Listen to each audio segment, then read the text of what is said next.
A todos vocês que estão aqui conosco, que estão me ouvindo, que Jesus nos dê muita paz, muita esperança, nesses dias que estamos vivendo, dias de turbulência, de pandemia, de guerras, que a gente percebe que realmente esse mundo velho que temos, a tendência é ele realmente acabar, porque acredito que os outros povos, né, os dirigentes dos outros países, possam ter a sensibilidade, né, o senso moral suficiente para não descambar tudo numa guerra que seria o caos, né?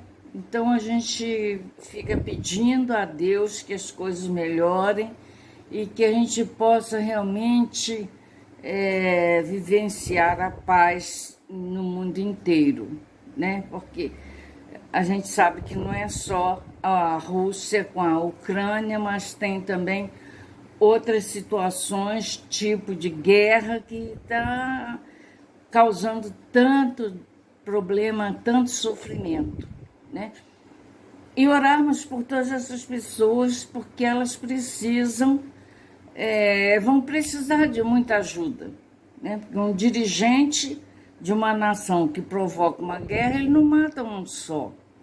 Então, o compromisso dele com a humanidade é grande, que eles tenham, né, uma ajuda para saírem dessa situação, para não complicarem mais a vida deles.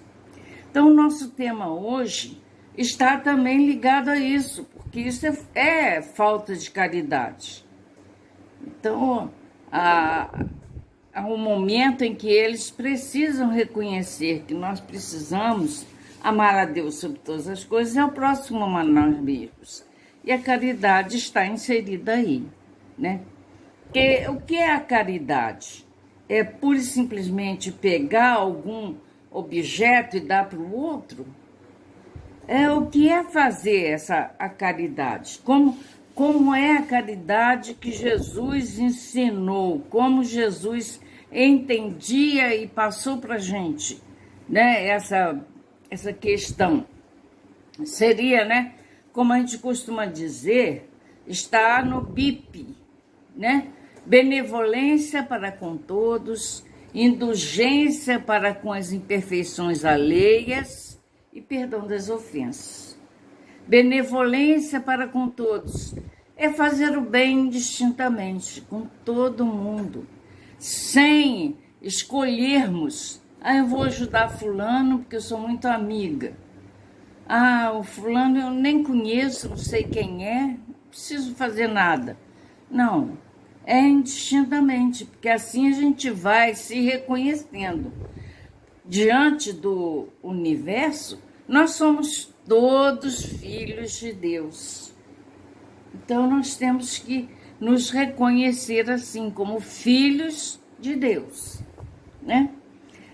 Indulgência para com as fraquezas alheias, porque nós também já fomos muito mais fracos do que nós somos, muito mais imperfeitos do que nós somos.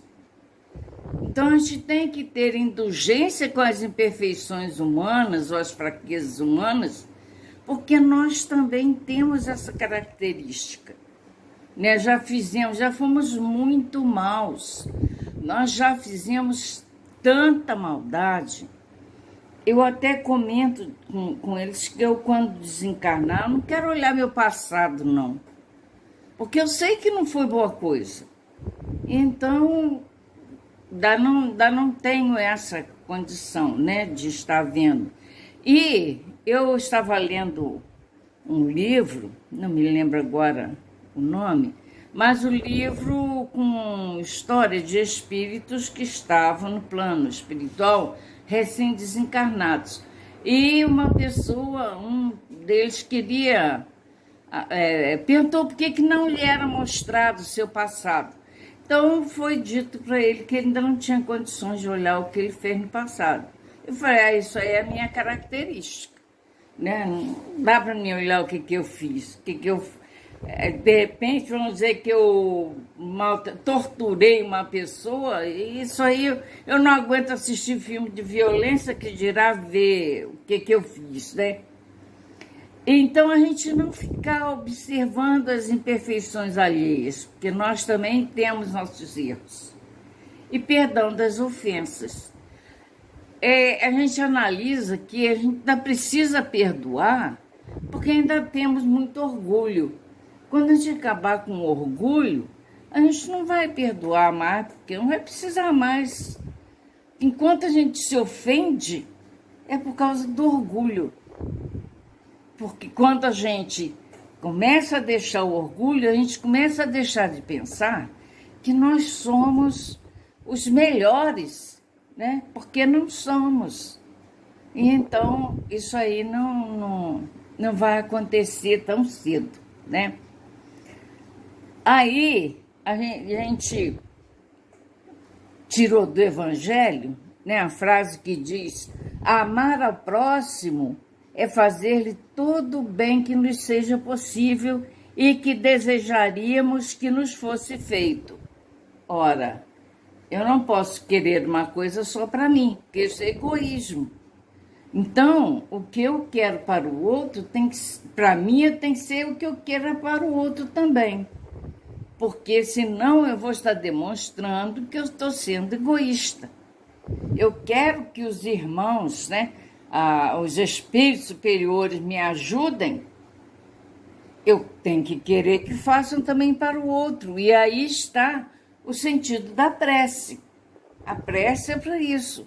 A prece é um ato de caridade, de estar tentando ajudar aquele que está precisando, pedindo, intercedendo por ele, né? E na questão, aliás, na Revista Espírita de 1860, Kardec coloca a seguinte frase, né? Aquele que só vê felicidade na satisfação do orgulho e dos apetites grosseiros é infeliz desde que não os podem satisfazer. Quer dizer, se ele não pode satisfazer o orgulho e os apetites grosseiros, que aí entra, né, a alimentação, entra o sexo, entra assim, os benefícios materiais, como o carro, uma casa, coisas assim. Se ele não tem como adquirir nada disso, está numa situação difícil, ele fica infeliz, porque ele só vê satisfação disso aí. E a gente está vendo que o plano, que nós, nesse plano terreno, a gente só valoriza o bem material. A gente não está dando valor aos outros bens, né? A gente fica mais apegado ao ter e não ao ser, né? Que a gente precisa ser melhores e não ter os bens melhores, porque isso aí depende das condições. Durante muito tempo vai haver essa desigualdade, eu diria que de repente até sempre, porque nós não fomos criados todos no mesmo momento. Então tem aqueles que evoluíram mais e aqueles que evoluíram menos. E isso vai continuar existindo. E a lei de Deus, ela é de acordo com com as nossas atitudes, com aquilo que nós aprendemos a ser, a fazer, né? Porque senão Deus seria injusto. Então aquele que já saiu na frente, já faz coisas melhores do que a gente, ele vai ficar para trás? Ele pode até ficar numa condição pior, mas não por ele não merecer. É por não querer deixar o outro sozinho. Quantos espíritos que já têm condições até mesmo de passar para outro estágio evolutivo, que não faz isso porque tem alguém que gosta muito que está para trás. Então, ele muitas das vezes fica esperando o outro chegar junto. Mas ele vai crescendo enquanto isso. Mas quando o outro está numa condição mínima de chegar junto, ele então se desprende, porque sabe que aquele vai seguir agora sozinho, né? Então, a gente fica pensando, né? O que se vai pensar da esmola? Assim, é uma coisa importante a gente distribuir esmola. A gente, quando dá esmola, a gente fica quites. Eu conheço um que pensa assim: o amor cobre a multidão dos pecados. Então, ele comete erros, se ele tem um pecado, né? Ele sai na rua, se alguém lhe pede um dinheiro, ele dá o dinheiro e pensando dessa forma, me livrei do pecado. Mas é por aí? Ele está se iludindo, achando que ele pode comprar, né, o perdão de Deus, mas não é por esse caminho, né? Então, na questão 888, Kardec pergunta aos espíritos, né, se a gente precisa fazer, se esse ensinamento de Jesus sobre a caridade, ele não está falando nada de distribuir esmola. Pode estar até inserido ali, né, em benevolência para com todos. Mas Jesus não está falando que era para dar esmola. Então, Kardec pergunta, o que pensar da esmola? Aí ele tem como resposta o seguinte: o homem que precisa pedir esmola se degrada moral e fisicamente. Ele se embrutece. Uma sociedade que se baseia na lei de Deus e na justiça deve prover ao fraco uma vida sem humilhações. Então é por aí. O indivíduo que precisa pedir, olha, gente, pedir assim, na necessidade, é uma coisa muito humilhante. Garanto para vocês, que eu já tive que fazer isso. E eu ia rua fora pensando, repetindo para mim o que eu ia fazer, como é que eu ia fazer. Eu chegava, às vezes eu ia na casa da minha irmã, eu entrava num lado, saía no outro, rodava, até ter coragem de chegar para ela e pedir ajuda. Não é fácil. Então, a pessoa que tem necessidade, que às vezes acostuma até a pedir, porque de tanto que pede, aprende a fazer isso, mas não é uma coisa agradável.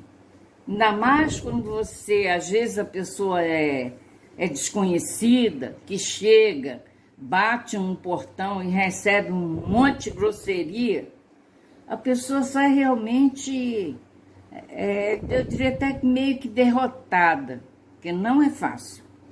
Então, ele fala, né, o Espírito responde para ele que a pessoa se degrada moral e fisicamente. Então, a sociedade deveria dar condições para que a pessoa trabalhasse e ganhasse seu dinheiro.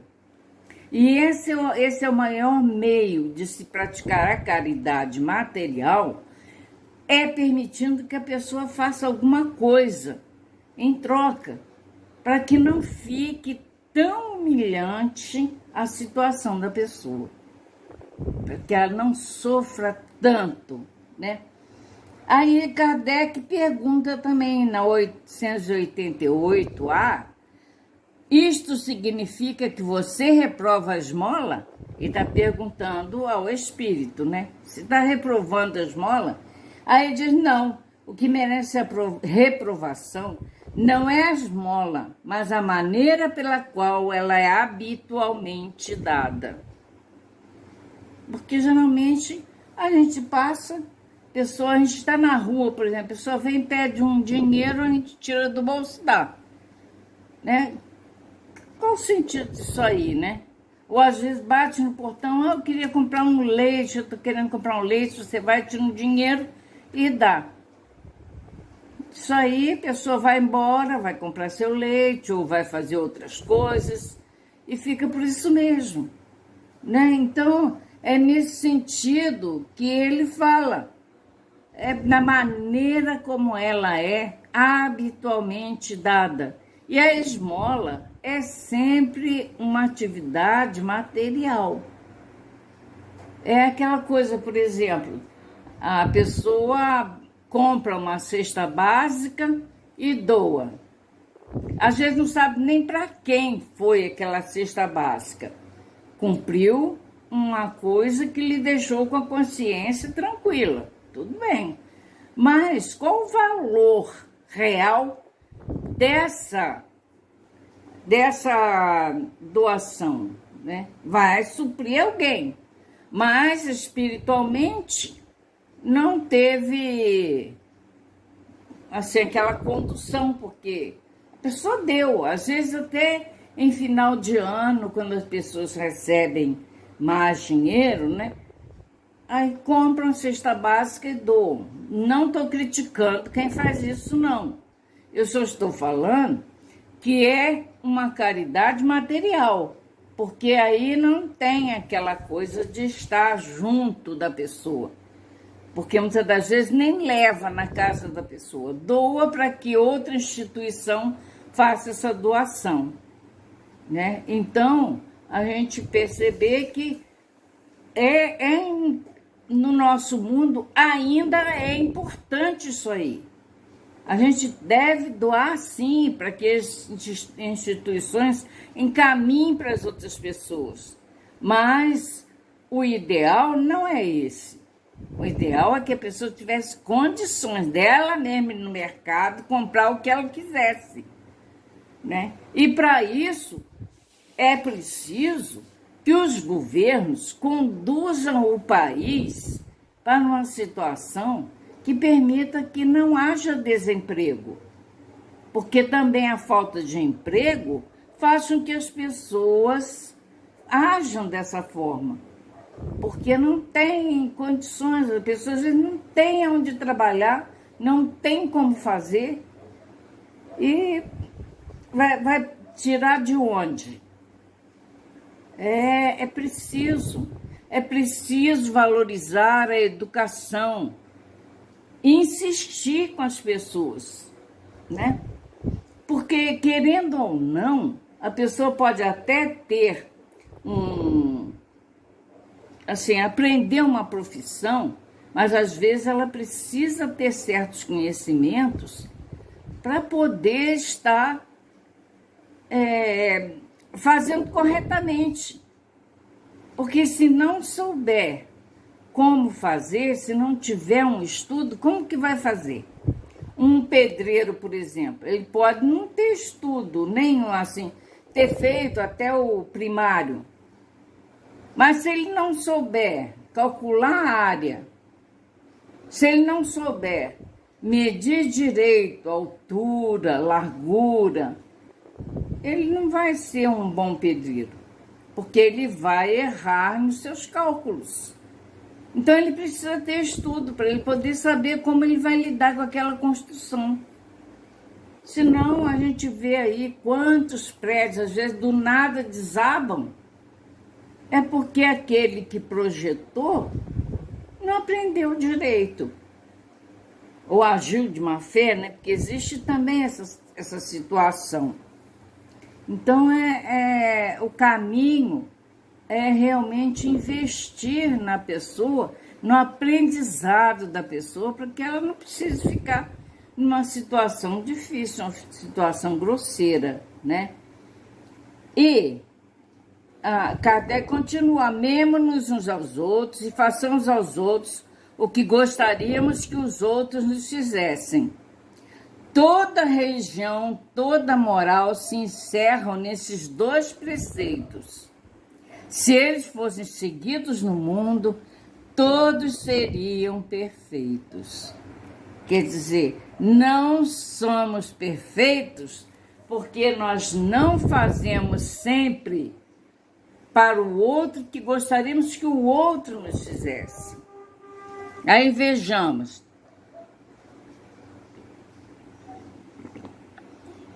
nessa pandemia, muitas pessoas desviaram verbas que eram para comprar produtos para combater a pandemia. Mas desviaram para suas contas. Essas pessoas gostariam de estar com Covid, passando mal, chegar no hospital e falar, lá não tem vaga, que fica esperando. Não tem como colocarmos numa sala para intubação. Não tem sala para intubação, não tem como, vai ter que esperar. Não vai ficar desesperado? Não vai ficar pensando, a família, não vai ficar sofrendo porque aquela pessoa não está lá? Não está lá no hospital, lá no CTI? Porque não tem? Porque o dinheiro que era para montar ali foi desviado. Então ele vai sentir isso aí, pode até nem ser nessa vida, mas na outra. Para aprender que a gente tem que fazer para o outro que queremos que o outro nos faça. E a hora que isso acontecer, o mundo vai ficar melhor. O mundo vai ser melhor. Com certeza. Porque aí, por exemplo, o indivíduo está no ponto do ônibus. Aí cai a sua carteira do seu bolso. Ele vai ter certeza de que, quando ele procurar que não achou, ele vai ter certeza que alguém achou e deixou com o outro. Assim como a gente vê aí, muitas das vezes as pessoas falarem assim... eu achei, postarem, né, no Facebook, eu achei essa carteira de tá aqui, tá comigo, a pessoa pode vir buscar. Isso é porque aquela pessoa que achou não quer também que isso aconteça com ela. Então é por aí. A gente tem que pensar muito naquilo que eu gostaria, né? E não fazer, não deixar o outro passar por situação difícil. A doutrina espírita nos ensina que a caridade pode ser exercida de duas formas, a material e a moral, né? É o que nós já estávamos comentando sobre a caridade material, que ela ainda é necessária, ainda existem lugares de muita precisão, passando por muitas dificuldades, que a gente precisa estar doando, né? Agora, o mundo não precisaria disso se todos pensassem assim, principalmente os governantes, que procurassem ajudar a todos, criando leis, criando atividades para tirar essas pessoas da rua, porque não é fácil. Eu fico imaginando essas pessoas que dormem nas ruas. A gente vai agora, se a gente fosse agora no Rio de Janeiro, por exemplo, a gente passaria por muita gente dormindo nas calçadas. E eles dormem durante o dia por motivo de segurança. E ficam acordados à noite, porque à noite estão mais vulneráveis àqueles que, além de não ajudar, muitas das vezes fazem a prática do linchamento a essas pessoas. Então, é isso aí. A caridade material está relacionada ao mundo físico, ao mundo que a gente vive, né? Doar uma cesta básica, doar roupas, doar brinquedos nos orfanatos, doar peças ou coisas usadas, né? Isso aí é a caridade material, que realmente ainda é importante. Por exemplo, você tem um armário, você vai trocar tudo na sua casa e tem um armário que está bonzinho, perfeitinho. Aparece alguém que queira, né, Tudo bem, doar o armário para quem queira. É uma forma de caridade material, né? Agora, a caridade moral, ela é mais extensa que a caridade material. Ela é maior. Precisa de empenho, perseverança e vontade de servir ao próximo. Se você tem vontade de fazer para o outro o que você gostaria que o outro lhe fizesse, tá legal, né? Então, ela é praticada quando aceitamos as pessoas como elas são, principalmente dentro da nossa casa. Quando não damos ouvido a uma palavra grosseira, tempo, 9h25. quando não julgamos, quando não guardamos ressentimento por aqueles que nos ofenderam ou nos prejudicaram, quando pensamos positivos e oramos diariamente. Então, gente, a gente conclui com o seguinte texto do Evangelho, capítulo 13, item 9. Não importa como a caridade será praticada, o que realmente importa é a intenção. Em que intenção você está fazendo? Espero que tenham entendido bem o que deve ser a caridade moral, aquela que qualquer um pode fazer, porque não custa dinheiro e ainda assim é mais fácil de ser praticada. Sem a caridade, nada sou, diz Paulo de Tarso. Então, a gente pensar muito isso. Se eu não posso fazer a caridade material, façamos então a caridade espiritual, a caridade moral, que é a mais importante. Vibremos por esse mundo. Vamos estar constantemente fazendo preces para que a paz se estabeleça. Porque muitas das vezes os espíritos evoluídos levam a nossa prece, a nossa vibração para aquele que tanto precisa, para lá, para esses locais de guerra, para que eles possam refletir no que estão fazendo, né? Caridade e humildade, Kardec coloca no capítulo 15, item 5, caridade e humildade, eis o único caminho da salvação. Egoísmo e orgulho, eis o caminho da perdição. Então é por aí, gente. Que Jesus nos abençoe, nos dê muita paz, nos fortaleça cada vez mais, para que possamos permanecer fiéis à promessa do Cristo, que muitos seriam chamados e poucos os escolhidos, e que a gente possa se autoescolher para continuar numa vida melhor, né? Que Jesus nos abençoe, nos ampare, hoje e sempre. Graças a Deus.